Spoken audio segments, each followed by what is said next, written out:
করুম না তোমার সংসার, অতিষ্ঠ হয়ে গেলাম। যত দোষ ওই শালা ঘটকের। কিছু কইলেই ঘটকের দোষ দাও কেন? ঘটক কি তোমার হাতে হেরিকেন ধরাই দিছে? হেরিকেন ধরাই দিলে তো অন্ধকারে কাজে লাগতো, শালা পুরো আসলা মাছ ধরাই দিছে হাতে। আহারে, খুব জ্বলে তাই না?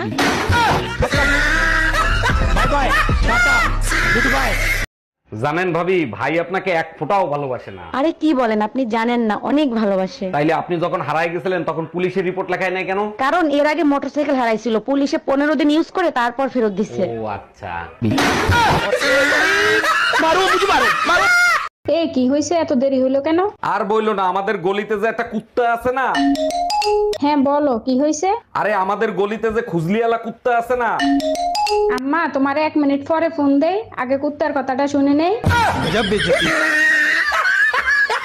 জানো, কাল রাতে স্বপ্নে যমরাজ আসছিল, বেচারা খুব টেনশনে ছিল। জিজ্ঞেস করো নাই কিসের জন্য টেনশনে ছিল?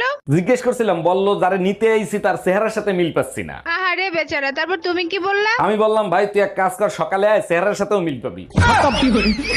Bye bye, tata, good bye, Gaya. দেখো, আগেকালের স্বামীরা বউকে ভালোবেসে বউয়ের নামে তাজমহল তৈরি করে দিত। একালের বউরা স্বামীদেরকে এমন ভালোবাসে যে স্বামীরা বউর কবর পাকা করতে বাধ্য হয়, কবর পাকা করতে বাধ্য হয় মানে কি? যাতে ফিরে উঠে না আসে। কি বললা তুমি?